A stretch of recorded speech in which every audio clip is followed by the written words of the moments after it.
तो नमस्कार, स्वागत है दोस्तों आप सभी लोगों का एक और नए वीडियो लेक्चर में। और इस वीडियो में हम बात करेंगे, देखिए मैंने पिछली वीडियो में आपको क्या किया था, जो सारे क्वेश्चन थे आपके केमिस्ट्री फर्स्ट के इम्पोर्टेंट टेस्ट से रिलेटेड, वो सारे के सारे मैंने आपको बता दिए थे। तो आज हम बात करेंगे केमिस्ट्री सेकंड के जो क्वेश्चन मैंने आपको लगवाए थे इम्पोर्टेंट, वो क्वेश्चन सभी के सभी मैं आज आपको बताने वाला हूँ कि उनको हम किस तरीके से याद रख सकते हैं, कैसे करके हमें प्रश्न को आंसर देना है। तो सबसे पहला प्रश्न मैंने आपको बताया था कि हेलो एल्केन और हेलो एरीन्स क्या होते हैं, इनके बारे में आपको पता होने चाहिए। तो जो आपका हेलो एल्केन होता है, ध्यान दीजिए, जो आपके हेलो एल्केन होते हैं वो क्या होते हैं, हाइड्रोकार्बन जो आपका होता है एलिफेटिक, उसका हाइड्रोजन परमाणु हेलोजन परमाणु द्वारा जब प्रतिस्थापित कर दिया जाता है तो जो आपका हाइड्रोकार्बन होता है उसका व्युत्पन्न प्राप्त होता है, जिसे हम हेलो एल्केन कहते हैं। वहीं अगर हम बात करें जब एरोमेटिक यौगिक से यानी एरोमेटिक हाइड्रोकार्बन से जब यह प्रक्रम होता है, यानी जब एरोमेटिक हाइड्रोकार्बन से हाइड्रोजन परमाणु को हेलोजन परमाणु द्वारा प्रतिस्थापित कराया जाता है तो हेलो एरीन प्राप्त होता है। ये दोनों बातें मैंने आपको बताई थी। हेलोजन समूह के आधार पर आप अच्छी तरीके से जानते हैं, तीन प्रकार के आपके होते हैं, mono halo alkane, die halo alkane, try halo alkane, tetra halo alkane, और आपका होता है पेंटा हेलो एल्केन, और उसके बाद होता है पॉली हेलो एल्केन। तो कुल प्रकार से इतना वर्गीकरण होता है, लेकिन तीन प्रकार का आपको इंपॉर्टेंट है जो आपको पता होना ही होना चाहिए। हेलोजन समूह की संख्या के आधार पर जो होता है वो क्या कौन कौन सा होता है, mono halo alkane, die halo alkane और ट्राई हेलो एल्केन। तीनों के तीनों आपको पता होनी चाहिए, ठीक है।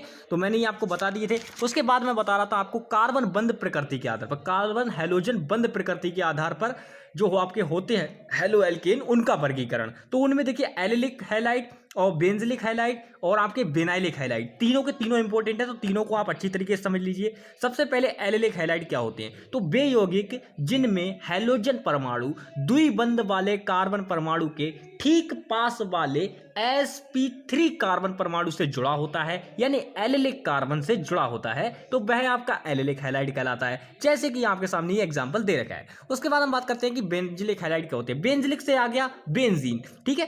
तो वे यौगिक जिनमें हेलोजन परमाणु एरोमेटिक रिंग में जुड़े ऐसे कार्बन के साथ जुड़ा होता है जिसका संकरण sp3 होता है। कौन सा संकरण होता है दोस्तों, sp3 संकरण होता है, तो वे क्या कहलाते हैं, आपके बेंजिलिक हैलाइड कहलाते हैं। वहीं हम बेनाइलिक हैलाइड की अगर आप बात करें तो बेनाइलिक हैलाइड जो होते हैं वे यौगिक जिनमें जो हेलोजन परमाणु होता है वो सीधे सीधे डबल बॉन्ड वाले कार्बन से ही जुड़ा होता है, यानी ये जो कार्बन है ये वाला इसी से जुड़ा होगा, तो वो क्या कहलाएंगे, आपके बेनाइलिक हैलाइड कहलाएंगे, ठीक है। तो ये बातें मैंने आपको बताई थी। उसके बाद मैंने हेलो एल्केन बनाने की विधियां आपको बताई थी, जिसमें मैंने सबसे पहले आपको बताया था एल्कोहल से आपको हेलो एल्केन बनाना, जिसके लिए सबसे पहली अपक्रिया आपको बहुत ही अच्छी तरीके से याद रखनी है, हेलोजन अपक्रिया। तो हेलोजन अपक्रिया दोस्तों सबसे पहले हम बात करेंगे जब हम ZnCl2 की उपस्थिति में। सबसे पहले ध्यान दीजिए सिस्टम क्या है, जब हम ZnCl2 की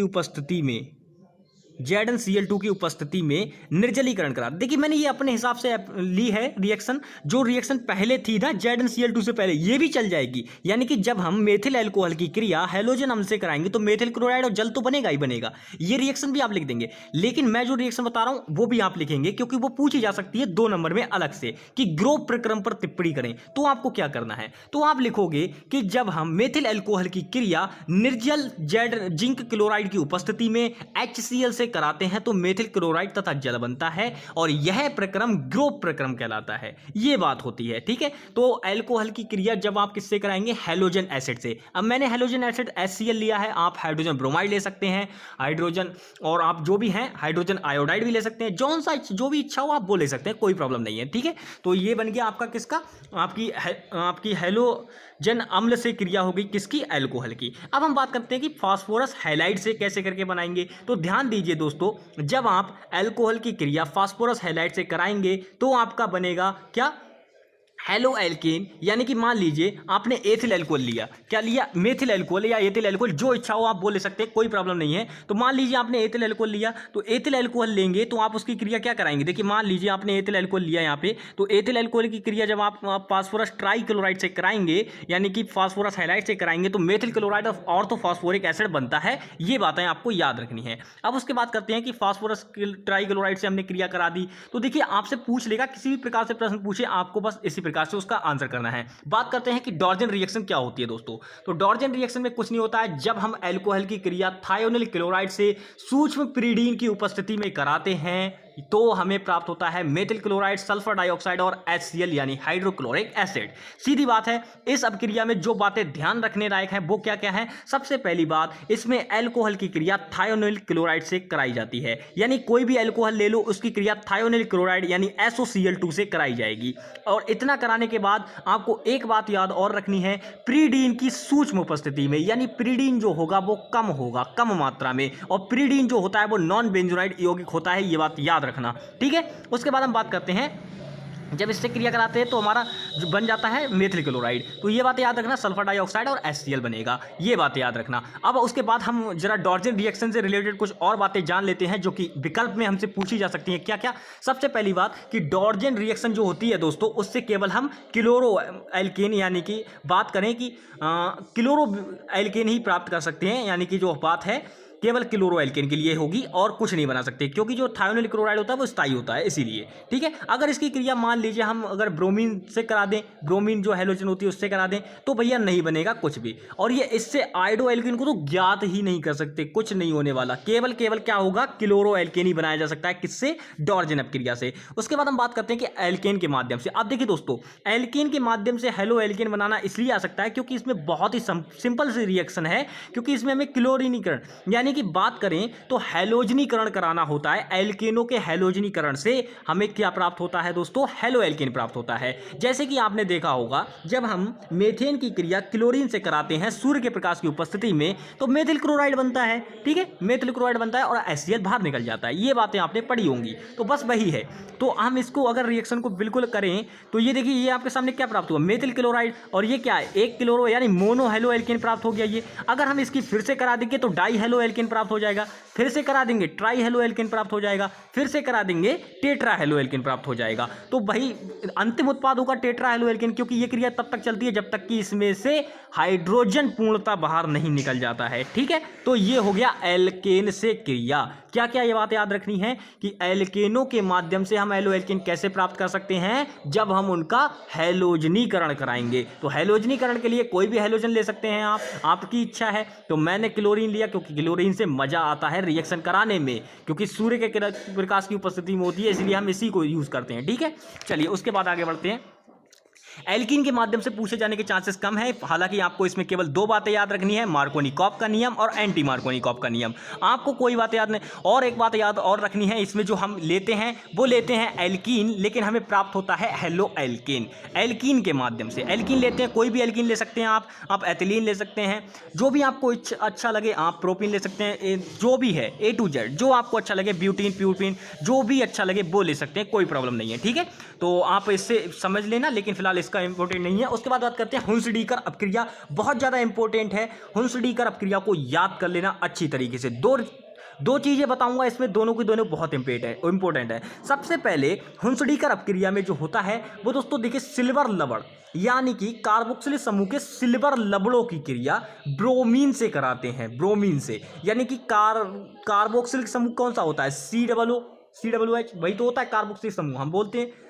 अब देखिए, जब बसीय अम्ल, और इसको बसीय अम्ल भी कहते हैं, ये बातें आप जानते होंगे, मेथिल एसीटेट वगैरह है जो भी। तो अब देखिए, सबसे पहली बात, जब हम करेंगे क्या, हुंसडीकर अपक्रिया में क्या होता है, जब हम कार्बोक्सिलिक समूह के सिल्वर लवणों की क्रिया हैलोजन से कराते हैं कार्बन टेट्राक्लोराइड की उपस्थिति में, तो हेलो एल्केन प्राप्त होता है। बस इतनी बात याद रखनी है, इतनी बात याद रखनी है। अब देखिए दोस्तों, सबसे पहले आपको एक बात नोट पॉइंट करके याद रखनी है, जब हम ब्रोमीन हैलोजन से क्रिया कराएंगे कार्बन टेट्राक्लोराइड की उपस्थिति में, तभी हमें जो है आपका मेथिल ब्रोमाइड यानी कि मेथिल मतलब ब्रोमो मेथेन प्राप्त होगा, ठीक है, ब्रोमोमेथेन प्राप्त होगा, तभी प्राप्त होगा जब हम क्या करेंगे, ब्रोमीन लेंगे, अन्यथा हमें प्राप्त होगा एसीटेट यानी कि ईथर प्राप्त होगा, एस्टर समूह जिसे कहते हैं वो प्राप्त होगा, एस्टर समूह प्राप्त होगा। तो हुंसडीकर अपक्रिया में क्या होगा, जब हम कार्बोक्सिलिक समूह के सिल्वर लवणों की क्रिया ब्रोमीन हैलोजन के साथ कराते हैं, तो कार्बन टेट्राक्लोराइड की उपस्थिति में कराते हैं, तो हेलो एल्केन प्राप्त होता है। जैसे मान लीजिए मैंने यहाँ पे सिल्वर एसीटेट लिया,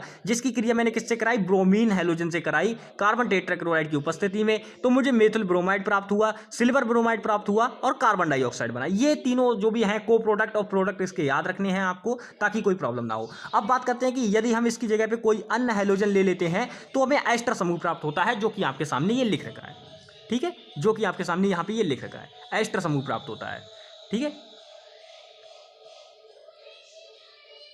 इसको बोलते हैं ROOR, ठीक है, ऐसे करके बोला जाता है एस्टर समूह को। तो सिल्वर एसीटेट की क्रिया हमने किससे कराई, आयोडीन जो होती है हैलोजन उससे कराई, कार्बन टेट्राक्लोराइड की उपस्थिति में इसको गर्म किया तो हमें डाईमेथिल एसीटेट प्राप्त हो गया और सिल्वर आयोडाइड प्राप्त हुआ और कार्बन डाइऑक्साइड प्राप्त हुई। अब देखिए बात करते हैं हेलो एल्केन के भौतिक गुणों के बारे में। हेलो एल्केन के भौतिक गुण लिखिए, एल्किल हैलाइड के भौतिक गुण लिखिए। किसी भी प्रकार से प्रश्न किया जा सकता है तो आपको कुछ नहीं करना है, आपको याद रखना है कि C1 से लेकर C2 तक के जो आपके हेलो एल्केन होते हैं वो गैसीय अवस्था में होते हैं। वहीं अगर हम बात करें C3 से C18 तक के जो सदस्य होते हैं, यानी कार्बन की संख्या 3 से लेके 18 तक होती है, जिन यौगिकों में वे यौगिक रंग आपके द्रव होते हैं, द्रव अवस्था में, और इससे ऊपर के जो सदस्य होते हैं, यानी 18 से ऊपर के जितने भी ऊपर के सदस्य होते हैं वो आपके कैसे होते हैं, रंगहीन ठोस होते हैं। ये हो गया इसके भौतिक गुण, ठीक है। अब उसके बाद हम बात करते हैं दोस्तों क्वथनांक और बलनांक इनका बढ़ता है, कैसे बढ़ता है, जब भैया इनका जो आपका हैलोजन समूह जो होता है, हैलोजन का अणुभार बढ़ता है तब भी क्वथनांक में वृद्धि होती है, और जब असमान एल्किल समूह होता है तो वो उस बढ़ता है। तो असमान एल्किल समूह के कारण जब एल्किल समूह बदलेगा तो अणुभार भी बढ़ेगा, तो अणुभार बढ़ेगा तब भी क्वथनांक में वृद्धि होगी। यानी कुल बात याद ये रखनी है कि जब भी एल्किल हैलाइड में अणुभार बढ़ेगा, ठीक है, अणुभार बढ़ेगा तो क्वथनांक में वृद्धि होगी, ये बात याद रखनी है। अब उसके बाद बात करते हैं कि रासायनिक गुण में। रासायनिक गुण में मैंने आपको बताया था कि जलीय क्षार से रिएक्शन बहुत ज्यादा इंपॉर्टेंट है, याद रखनी ही रखनी है। कौन सी रिएक्शन याद रखनी है, देखिए दोस्तों, सबसे पहली बात आपको केवल यहां पे एक रिएक्शन याद रखनी है। आप चाहे तो पोटेशियम हाइड्रोक्साइड से याद कर लीजिए या सोडियम हाइड्रोक्साइड से याद कर लीजिए।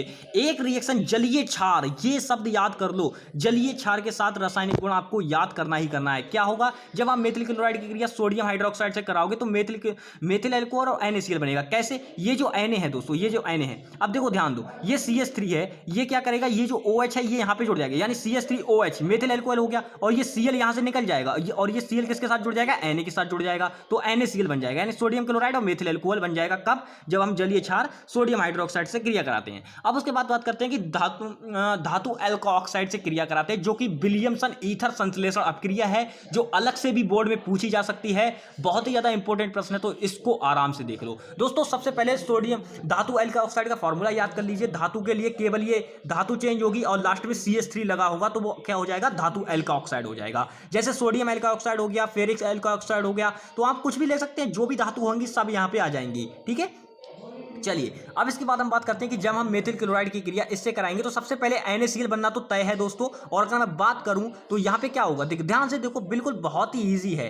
कैसे करके, सबसे पहले समझो बात को, यहां पे क्या है, ये Cl यहां से निकल जाएगा, ये Na यहां से निकल जाएगा, ये CH3 जुड़ जाएंगे, डाई मेथिल ईथर बन जाएगा। कैसे बन जाएगा, ये CH3 यानी एक मेथिल, यहाँ पे दो, यानी दो मेथिल ग्रुप जुड़े हुए हैं, यानी डाई मेथिल ईथर बन जाएगा। ये रिएक्शन याद रखना नेक्स्ट चैप्टर के लिए भी, ठीक है। तो जब हम मेथिल क्लोराइड की क्रिया शुष्क ईथर की उपस्थिति में सोडियम एल्कोऑक्साइड से कराते हैं तो ईथर प्राप्त होता है। बिल्कुल नॉर्मल ये रिएक्शन याद करनी है, आपको मेथिल क्लोराइड याद रखना है और ये सोडियम एल्कोऑक्साइड यानी कि धातु एल्कोऑक्साइड का फॉर्मूला याद रखना है, उसके बाद आपको आराम से मिल जाएगा। ये क्या करिए, अपक्रिया क्या कहलाती है, आपकी विलियमसन ईथर संश्लेषण अपक्रिया कहलाती है, बस यहां पे याद रखना। अब बात करते हैं धातुओं से क्रिया याद, क्योंकि धातुओं से क्रिया मैंने बताई थी कि मैग्नीशियम से हो, जिंक से हो और सोडियम, तीनों से तीनों आपको याद रखनी है। क्योंकि जब आप मैग्नीशियम की क्रिया कराते हैं तो ग्रिग्नार्ड अभिकर्मक बनता है, Zn से अपक्रिया कराते हैं तो फ्रैकलैंड अपक्रिया होती है, जिसमें आपका क्या बनता है, एल्केन बनता है। वहीं आप बुट्स अपक्रिया जो होती है आपकी, तो आप ये कराते हैं तो एल्किल हैलाइड की क्रिया शुष्क ईथर की उपस्थिति में किससे कराते हैं, सोडियम धातु से कराते हैं, तो वहां पे आपको क्या प्राप्त होता है, ईथेन प्राप्त होता है, यानी कि ये भी एल्केन प्राप्त होता है। तो ये बातें आपको याद रखनी है। उसके बाद अब आया मैं बड़े क्वेश्चन पे।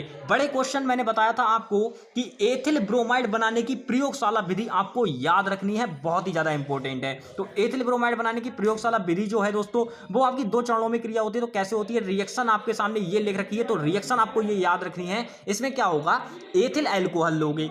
पहली बात, एथिल ब्रोमाइड बनाने के लिए हमें सीधी बात है एथिल एल्कोहल ही लेना होगा। तो हम एथिल एल्कोहल लेंगे और पोटेशियम ब्रोमाइड लेंगे, जो कि पोटेशियम ब्रोमाइड क्या होता है, ये क्या होता है, चूर्ण टाइप का होता है, जिसको हम हल्के हल्के चिरकते हैं। और सांद्र H2SO4 लेंगे, यानी सल्फ्यूरिक एसिड लेंगे, और जल में मिश्रण लेते हैं तो क्या होता है, सीधी बात, आपका एथिल ब्रोमाइड बन जाता है और पोटेशियम हाइड्रोजन सल्फेट बनता है। तो ये बात आपको याद रखनी है, ये रिएक्शन आपको याद रखनी है। उसके बाद ये चित्र आपको बनाना होगा जैसे भी है, हालांकि इस पे बहुत टाइम लगने वाला है इस प्रश्न में, लेकिन कोई दिक्कत नहीं है, आराम से आप लिख दोगे। उसके बाद ये विधि है, इसमें कुछ नहीं होता है दोस्तों। सबसे पहले क्या होता है, उपकरण को आप चित्र अनुसार व्यवस्थित कर लोगे। व्यवस्थित करने के बाद क्या होगा, एक गोल पेंदी का फ्लास्क लोगे, जिसमें आपको क्या लेना है, फ्लास्क में आप लोगे एथिल एल्कोहल का मिश्रण लोगे, जलीय मिश्रण, ठीक है। एथिल एल्कोहल का जल के साथ मिश्रण लोगे, उसमें आपको क्या करना है, उसमें आपको सांद्र H2SO4 मिलाना है सावधानी पूर्वक। उसके बाद उस पर समस्त जो आपका KBr यानी पोटेशियम ब्रोमाइड होगा, उसका चूर्ण धीरे धीरे उस पर डाल दोगे। जब पूरी तरीके से आप डाल दोगे, उसके बाद उसको जब आप बालू उष्मक पे गर्म करोगे, यानी कि सैंड बॉथ जिसे कहते हैं,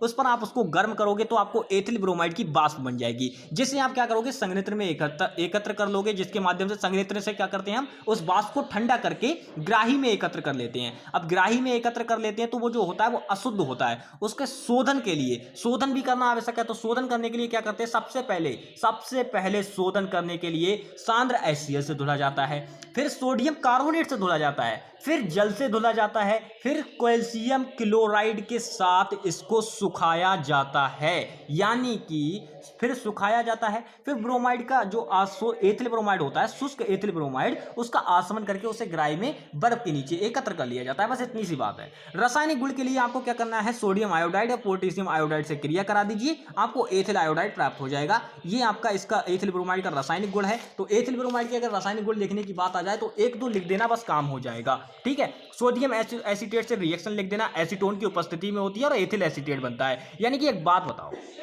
देखो सोडियम एसीटेट की अभिक्रिया कैसे होगी, तो सोडियम एसीटेट है तो मैंने लिया एथिल ब्रोमाइड, क्योंकि एथिल ब्रोमाइड के रासायनिक गुण लिख रहे हैं, तो एथिल ब्रोमाइड की क्रिया मैंने सोडियम एसीटेट, यानी कि ये क्या है, भैया सोडियम एसीटेट है, यानी बसीय अम्ल है, एक बसीय अम्ल है, मैंने बताया था आपको। तो ये सोडियम एसीटेट है, तो इस सोडियम एसीटेट की क्रिया एसीटोन की उपस्थिति में हमने कराई, तो CH3COO यानी कि एथिल एसीटेट प्राप्त हुआ और सोडियम ब्रोमाइड बन गया। बस बात खत्म, ये ठीक है। अब देखिए ये दोनों अपक्रिया तो मैं आपको ऑलरेडी बता चुका हूं कि ये दोनों तो आप तैयार कर ही लो, पक्का है, ये तो मिलेंगी ही मिलेंगी। कौन कौन सी, फ्रैकलैंड अपक्रिया और वुड्स अपक्रिया, ये दोनों आप तैयार कर दो, बोर्ड में भी मिलेंगी और अभी भी मिलनी है, ठीक है। अब उसके बाद बात करते हैं फीडल क्राफ्ट अपक्रिया के बारे में, जो कि बहुत ही ज्यादा इंपॉर्टेंट है, यानी चौथी रिएक्शन जो आपको याद करनी ही करनी है, बहुत इंपॉर्टेंट है, मिलेगी मिलेगी। कौन सी है, फीडल क्राफ्ट अपक्रिया। अब फीडल क्राफ्ट अपक्रिया में क्या होता है दोस्तों, याद कर लीजिए कि इसमें हम क्या करेंगे, क्योंकि ये भी क्या है, एक एथिल ब्रोमाइड का रासायनिक गुण है। तो जब बेंजीन के साथ अपक्रिया कराते हैं एथिल ब्रोमाइड की,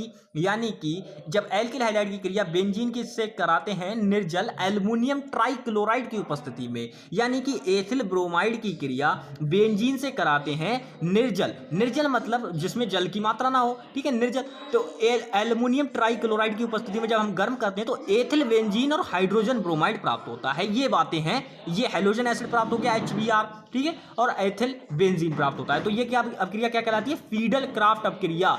फिर से रिपीट कर रहा हूं, फीडल क्राफ्ट अपक्रिया बहुत इंपॉर्टेंट है। क्या होती है, जब हम, क्योंकि एथिल ब्रोमाइड के रासायनिक गुण देख रहे हैं तो एथिल ब्रोमाइड के रासायनिक गुण की हम बात करेंगे। तो एथिल ब्रोमाइड का रासायनिक गुण क्या होता है कि जब हम एथिल ब्रोमाइड की क्रिया बेंजीन से कराते हैं निर्जल एल्युमिनियम ट्राइक्लोराइड की उपस्थिति में, तो हमें प्राप्त होता है दोस्तों क्या, एथिल बेंजीन प्राप्त होता है और हाइड्रोजन ब्रोमाइड प्राप्त होता है। सोडियम नाइट्रेट से भी आप लिख सकते हैं एथिल नाइट्रेट प्राप्त हो जाएगा और कोई प्रॉब्लम नहीं है। NaNO3 जिसका फार्मूला होता है सोडियम नाइट्रेट का, तो बस सिंपल सोडियम नाइट्रेट से लिख सकते हैं। अब देखिए पेपर में आपको क्या करना है, आपको मान लीजिए आपको आ गया कि एथिल ब्रोमाइड के रासायनिक गुण लिखो, तो आप क्या करोगे, सोडियम नाइट्रेट से क्रिया लिख देना, आप सोडियम से क्रिया लिख देना, जिंक से क्रिया लिख देना, और बस इतने ही 3 लिख देना, ठीक है। अगर फीडल क्राफ्ट अपक्रिया के बारे में अलग से चर्चा करने के लिए आ जाए तो ये बात लिखना, ठीक है।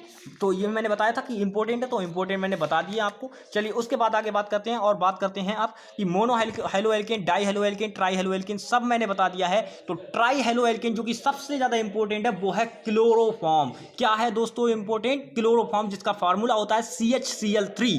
ये कैसे बनाया जाता है तो इसको देख लो भैया। तो सबसे पहले क्लोरोफॉर्म बनाने के लिए जो विरंजक चूर्ण होता है, जिसे हम ब्लीचिंग पाउडर बोलते हैं, यानी CaOCl2 यानी कैल्शियम ऑक्सीक्लोराइड इसका रासायनिक नाम होता है।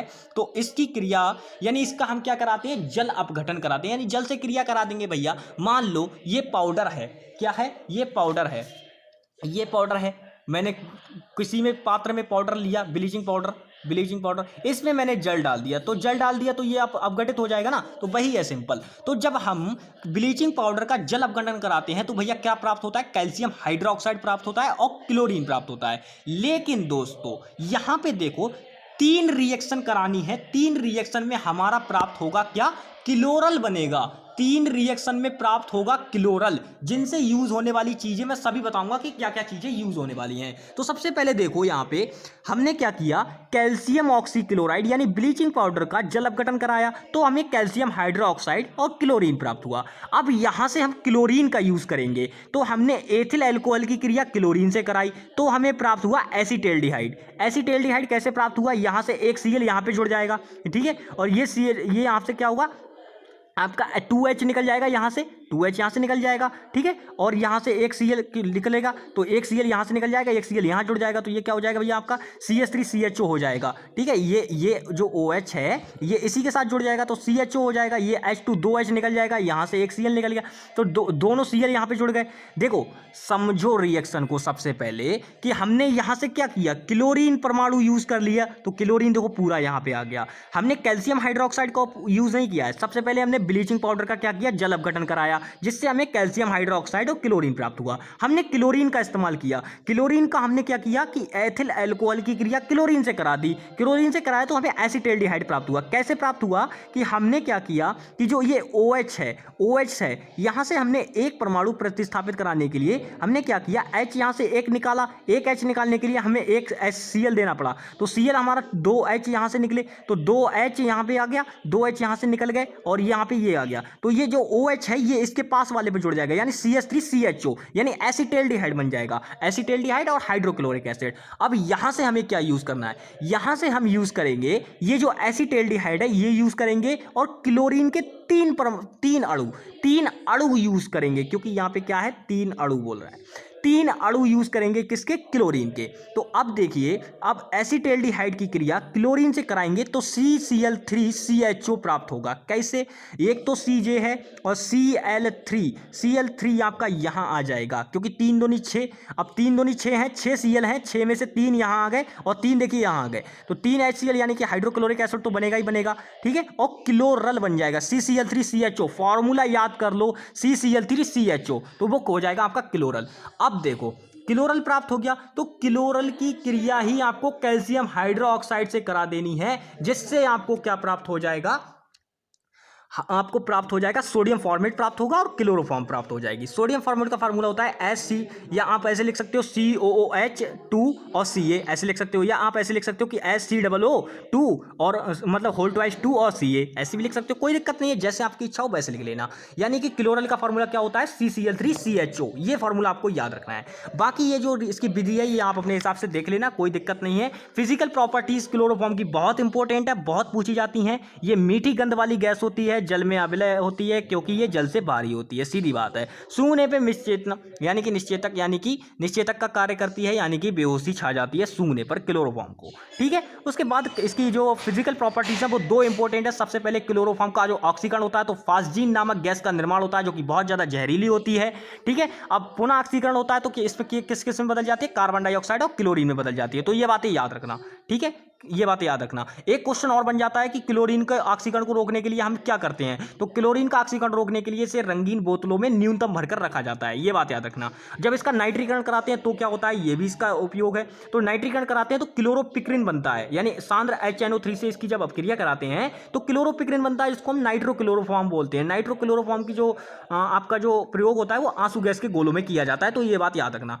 उसके बाद हम बात करते हैं कि राइमर टीमर अपक्रिया क्या होती है। राइमर टीमर अपक्रिया, तो ध्यान दीजिएगा दोस्तों, जो राइमर टीमर अपक्रिया होती है, राइमर टीमर अपक्रिया, इसमें कुछ नहीं होता है, आपको केवल एक बात याद रखनी है, केवल एक बात याद रखनी है। ये हम बात कर रहे हैं अभी किसकी, मतलब जो हेलो एल्केन है, हेलो एल्केन की बात कर रहे हैं। तो हम क्या करेंगे, राइमर टीमर अपक्रिया 2 प्रकार से लिखी जाती है। अगर आपकी आ गई हेलो एल्केन के लिए, तब तो आप ये वाली की बात करेंगे। अगर आ गई बात हेलो एरीन्स के लिए, अभी देखना अभी आएगी, अभी आगे आएगी, तो अब आगे आएगी तो हम बात करेंगे उसके लिए। सबसे पहले अभी ये किसके लिए बात हो रही है, अभी बात हो रही है क्लोरोफॉर्म के लिए। तो क्लोरोफॉर्म के लिए अलग होती है और जो आपका कार्बन टेट्राक्लोराइड होता है उसके लिए अलग होती है। दोनों के लिए देखेंगे। सबसे पहले राइमर टीमर अप क्रिया की बात करते हैं। तो दोस्तों जब क्लोरोफॉर्म की क्रिया फिनॉल तथा पोटेशियम हाइड्रोक्साइड से कराते हैं, दोनों होते हैं, तो सैलिसैल्डिहाइड का निर्माण होता है। बस इतनी बात आपको याद रखनी है। और पोटेशियम क्लोराइड बनेगा और जल बनेगा, ये तो छोटी छोटी बातें हैं, ये आप आराम से बना लोगे। ठीक है। आइसोसाइनाइड परीक्षण बहुत ही ज़्यादा इंपॉर्टेंट है, टिप्पणी मिलेगी इस पर करने के लिए। ठीक है। तो इस पर टिप्पणी मिलेगी करने के लिए। कैसे होता है कि ये कार्बोलैमिन अपक्रिया होती है, कार्बोलैमिन होती है और प्राथमिक एमिनो में होती है, ये बात ध्यान रखना। प्राथमिक एमिनो की क्रिया किससे कराते हैं, क्लोरोफॉर्म तथा एल्कोहलिक से कराते हैं। तो आइसोसाइनाइड परीक्षण होता है। जैसे ये रिएक्शन आपके सामने लिखी हुई है, तो ये एथिल एमीन है, NH2 को एमीन बोल लेते हैं, तो और ये एथिल है C2H5, तो एथिल एमीन क्लोरोफॉर्म से क्रिया करा दी, तो ये आपका क्या होगा, एथिल NC। अगर CN बनता तो साइनाइड होता, लेकिन NC है इसलिए आइसोसाइनाइड बन गया। एथिल आइसोसाइनाइड का निर्माण होता है, तो यही क्या कहलाती है, आपकी आइसोसाइनाइड परीक्षण कहलाता है। ठीक है, ये बात याद रखना। बाद में बात करते हैं कि क्लोरोफॉर्म का परीक्षण कहता है। तो क्लोरोफॉर्म का परीक्षण देखिए बहुत ही इंपॉर्टेंट है और बहुत ही इजी है। कैसे, जब हम इसकी क्रिया सिल्वर नाइट्रेट से कराते हैं, मतलब क्लोरोफॉर्म है उसकी क्रिया सिल्वर नाइट्रेट से करा दो। सिल्वर नाइट्रेट से कराओगे तो आपको सिल्वर ब्रोमाइड का सफेद अवक्षेप प्राप्त हुआ। अगर सफेद अवक्षेप प्राप्त हुआ तो अशुद्ध है, तो अशुद्ध है। अगर सफेद अवक्षेप प्राप्त नहीं हुआ सिल्वर क्लोराइड का, ठीक है, जैसे जो भी आपने हैलोजन ली होगी उसका सफेद अवक्षेप प्राप्त होगा, तो सिल्वर क्लोराइड का अगर सफेद अवक्षेप प्राप्त नहीं हुआ तब तो समझ लो शुद्ध है, अगर प्राप्त हुआ तो अशुद्ध है। ठीक है। टेट्रा हेलो एल्केन की बात करते हैं अब इसी प्रकार से। टेट्रा हेलो एल्केन का फॉर्मूला आप अच्छी तरीके से जानते हैं, CCl4 होता है। कैसे प्राप्त करते हैं आप अच्छी तरीके से जानते हैं। जब आप जो आपका एल्केन होता है उनका जब हैलोजनीकरण कराते हैं, तो जब पूर्ण रूप से हाइड्रोजन निकल जाते हैं बाहर, तो क्या बन जाता है, कार्बन टेट्राक्लोराइड बन जाता है, जो कि आपके सामने रिएक्शन लिखी हुई है। अब देखिए दोस्तों, जो कार्बन टेट्राक्लोराइड होता है इसको हम पायरीन भी कहते हैं और इसका उपयोग आग बुझाने में भी किया जाता है। तो ये दोनों बातें याद रखना, इसको पायरीन भी कहा जाता है, उसका उपयोग आग बुझाने में किया जाता है। किसका, कार्बन टेट्राक्लोराइड का। उसके बाद हम आगे बढ़ते हैं CCl4 को बनाने की विधियां। तो देखिए दोस्तों, क्लोरोफॉर्म के क्लोरीनीकरण से हम इसको बना सकते हैं। यानी क्लोरोफॉर्म की क्रिया किससे करानी है यार, क्लोरीनीकरण की बात कर रहा है, यानी Cl2 से करा दो। Cl2 से कराओगे तो एक क्लोरीन इस हाइड्रोजन को बाहर निकालेगा, दूसरा क्लोरीन इससे तुरंत आके चिपक जाएगा, यानी ये वाला गायब, तो ये वाला Cl क्या करेगा, एक Cl इस H के साथ जुड़ेगा, तो देखो बाहर निकल गया इसके साथ जुड़ के, और एक क्लोरीन इसके साथ जुड़ गया, देखो देखो C यहाँ पे Cl3 है, Cl4 हो गया, तो CCl4 कार्बन टेट्राक्लोराइड बन गया और हाइड्रोक्लोरिक एसिड बन गया। ठीक है। अब बात करते हैं केमिकल प्रॉपर्टीज किसकी दोस्तों, केमिकल प्रॉपर्टीज की बात कर रहे हैं कार्बन टेट्राक्लोराइड की। तो दोस्तों कार्बन टेट्राक्लोराइड की अपक्रिया जब हम क्या कराते हैं, 500 डिग्री से अधिक ताप पर कराते हैं, तो क्या होता है, जलवाष्प से, यानी कि 500 डिग्री सेल्सियस पर जलवाष्प से क्रिया कराते हैं तो फास्जीन गैस बनती है। यानी कि बिल्कुल याद कर लो, कार्बन टेट्राक्लोराइड की अपक्रिया जलवाष्प से हम कराते हैं 500 डिग्री सेल्सियस से अधिक ताप पर, तो फास्जीन गैस का निर्माण होता है और हाइड्रोक्लोरिक एसिड बनता है। ये बातें आपको याद रखनी है। ठीक है। उसके बाद हम बात करते हैं राइमर टीमर अपक्रिया। देखिए आ गई ना, कार्बन टेट्राक्लोराइड के लिए आपको सोडियम हाइड्रोक्साइड नामक जरीय क्षार लेना होगा। वहां पर हमने क्या किया था, हमने वहां पे KOH लिया था, 2KOH, लेकिन यहां पे हमने क्या किया दोस्तों, यहां पे हमें लेना पड़ा सोडियम हाइड्रोक्साइड नामक क्षार, जिसे बोलते हैं जलीय क्षार, ये लेना पड़ा। तो देखिए इसमें कुछ नहीं है, सैलिसिलिक अम्ल बनेगा और कुछ नहीं है, सैलिसिलिक अम्ल बनेगा इसमें और जल बनेगा। ठीक है। और सोडियम क्लोराइड बनेगा, बस इतनी सी बात है। ठीक है।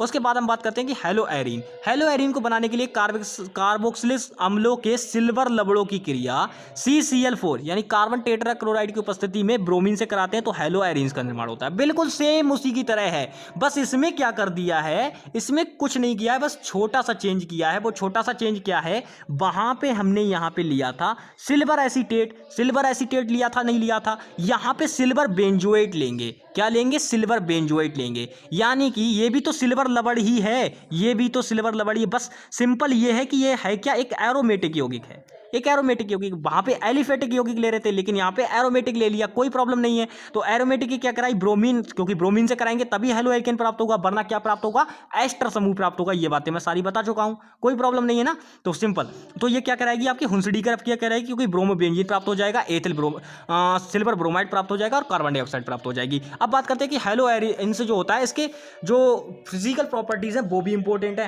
हेलो एरीन की। तो हेलो एरीन की क्या होती है, ये रंगीन तेल जैसा द्रव होता है, जल में अविलय होता है और एक विशेष प्रकार की गंध पाई जाती है। अब ये विशेष प्रकार की गंध क्यों पाई जाती है? क्योंकि ये क्या होता है, एरोमेटिक यौगिक होता है। ये बात मैंने आपको बताई थी। अब बात करते हैं क्लोरोबेंजीन को बनाने की प्रयोगशाला विधि। तो दोस्तों क्लोरोबेंजीन बनाने की प्रयोगशाला जो विधि है वो सीधी सीधी बात है, आपको सबसे पहले जो बेंजीन डाइएंजोनियम बनाना होता है। सबसे पहले प्रयोगशाला विधि जो होती है उसमें बेंजीन डाइएंजोनियम का निर्माण करोगे। जब बेंजीन डाइएंजोनियम का निर्माण हो जाएगा यानी C6H5N2Cl का जब निर्माण हो जाएगा तो उसकी क्रिया CuCl2/Cl2 की उपस्थिति में जब आप कराओगे तो भैया 100 डिग्री सेल्सियस पे करानी होती है, जिससे क्लोरोबेंजीन का निर्माण होता है। और ये आपकी क्या कहलाती है, सैंडमायर अपक्रिया कहलाती है। सैंडमायर अपक्रिया में जो हम उत्प्रेरक यूज करते हैं यानी CuCl2 की उपस्थिति Cl2 की उपस्थिति में कराते हैं। अगर वही क्रिया हम केवल CuT की उपस्थिति में करा दें यानी केवल क्यूप्रेस की उपस्थिति में करा दें तो वही क्रिया हमारी गाटरमान अपक्रिया कहलाती है, जो कि यहाँ पे नहीं लिखी गई है। तो मैं बताऊंगा कि गाटरमान अपक्रिया क्या होती है, जब मैं सिलेबस कराऊंगा तब बताऊंगा। तो हालांकि मैंने ये जस्ट आपकी नॉलेज के लिए आपको बता दी है, ठीक है। चलिए आगे बढ़ते हैं दोस्तों इसी प्रकार से।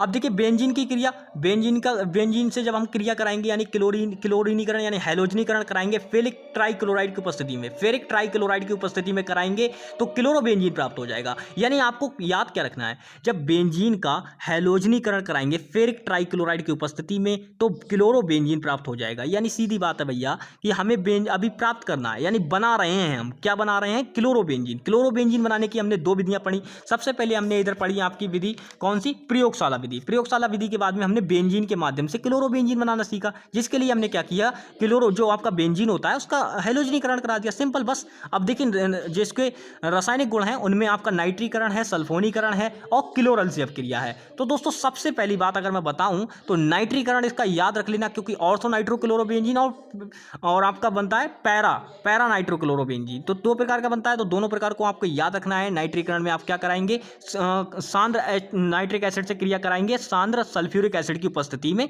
तो आपके ये बन जाते हैं, ठीक है। दोनों बिल्कुल बहुत ही नॉर्मल सी रिएक्शन है, आपको याद रखना है। सल्फोनेशन में क्या होगा यानी सल्फोनीकरण में क्या होगा, इधर देख लो दोस्तों, सल्फोनीकरण में आपको ऑर्थोक्लोरोबेंजीन सल्फोनिक एसिड बनेगा और पैराक्लोरोबेंजीन सल्फोनिक एसिड बनेगा, बिल्कुल नॉर्मल है, कोई दिक्कत नहीं है। यानी क्लोरोबेंजीन की क्रिया H2SO4 से कराओगे तो क्या बनेगा, SO3H और SO3H ClCl, बिल्कुल कुछ नहीं है, दोनों आराम से बन जाएंगे ये, ठीक है। ये दोनों भी आराम से बन जाएंगे इसी प्रकार से, ठीक है,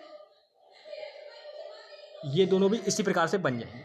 चलिए अब बात करते हैं क्लोरल से अपक्रिया की बात करते हैं दोस्तों। क्लोरल से अपक्रिया में देखिए क्या होगा, क्लोरल को फार्मूला हमने कहा था कि याद कर लेना, CCl3CHO होता है, ये फार्मूला हमने आपको बताया था। तो जब हम क्लोरल से अपक्रिया कराते हैं क्लोरोबेंजीन, क्योंकि ये बेंजीन है, ये H है भैया, मैंने H ऐसे ही लिख लिया है, कोई दिक्कत नहीं है, ये बेंजीन वाला ही H है, ये मत समझना कि बाहर से हमने H इधर जोड़ दिया Cl उधर जोड़ दिया ना, ये क्लोरोबेंजीन ही है। यानी कि ये हमने अपना स्टाइल है लिखने का भैया, अपना स्टाइल है। तो हमने क्या किया कि क्लोरल की क्रिया क्लोरोबेंजीन के 2 अणुओं से, क्योंकि 2 क्लोरोबेंजीन लिए हैं तो 2 अणुओं से जब हमने कराई तो CCl3CH और ये देखो भैया ये दोनों जुड़ गए, ये दोनों जुड़े, तो ये जुड़े कौन कौन से हैं, पैरा और पैरा डैश पोजीशन पे जुड़े हुए हैं। तो पैरा डैश क्योंकि 2 क्लोरीन है यानी डाई क्लोरो। अब देखिए 2 आपके बेंजीन जुड़ रहे हैं, यानी कि जब 2 बेंजीन सिग्मा बंध द्वारा जुड़ते हैं तो वहां पे बन जाता है डाईफेनिल बन जाता है। तो ये बन गया para dash die chloro diphenyl.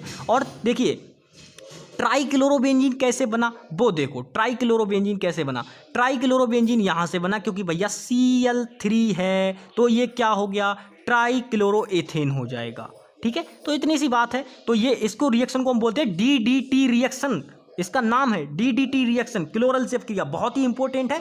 2 number में इस पर टिप्पणी पूछी जा सकती है तो इसको याद रखना, ठीक है। और सोडियम से क्रिया कराओगे तो भैया कोई दिक्कत नहीं है, क्लोरोबेंजीन की सोडियम से क्रिया करा दो तो ये क्या होगा, ये NaCl निकल जाएगा और ये OH यहाँ पे जुड़ जाएगा तो फिनॉल बन जाएगा, तो ये याद रखना। उसके बाद हम बात करते हैं क्लोरोबेंजीन का निर्माण क्या होता है DDT के निर्माण में। तो DDT का निर्माण आएगा तो आप अच्छी तरीके से भैया क्रिया करा देना, क्लोरल से बन जाएगा आपका। विभिन्न प्रकार के यौगिकों के निर्माण में, एरोमेटिक यौगिकों के निर्माण में क्लोरोबेंजीन का उपयोग किया जाता है, बस इतनी सी बात है।